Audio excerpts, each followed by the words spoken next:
salaamaaleykum sama gars j'espère que vous allez bien étudiants yi fële ca université Cheikh Anta Diop démb tàngoon na de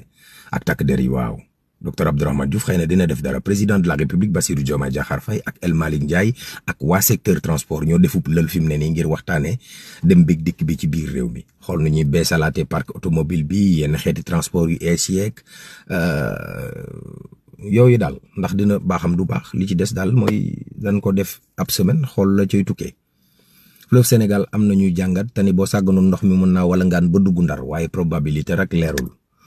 Tamba Bougane Gueye Dany jàkkaarloog procureur mu ne ko dama lay def mandat de dépôt le 30 di nga ñëw ñu àtte la maître El Hadj Diouf daal ne loolu lañ bëggoon moo tax ñu téye Bougane jàpp Bougane dugal ko prison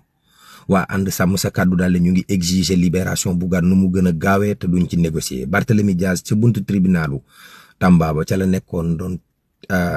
jàppante gone Pastef fii ba tifar saaga ne ku ko tuddal Sonko mu jaar fut Amadou Ba nee na nangu na ni mooy chef de l'opposition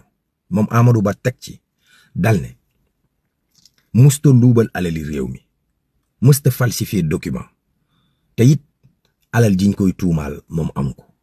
Sonko ne ko lii moom nga waroon a njëkkee gën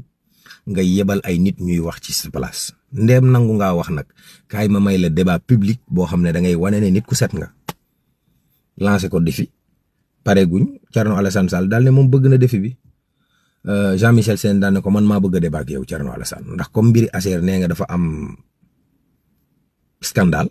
maa ngi lay may nga ñëw ñu débat ci Sédhiou benn jàngalekat lañ fa fekk mu pendre boppam waaw barki démb Mauritanie dañoo dóor beach soccer démb ñu dóor Malawi 6-1 fawuñ de wallaay Nabou Leye moom nee na dafa bëgg ñu may ko liberté provisoire affaire Aziz Dabala Suzanne Camara wàcc nañ ko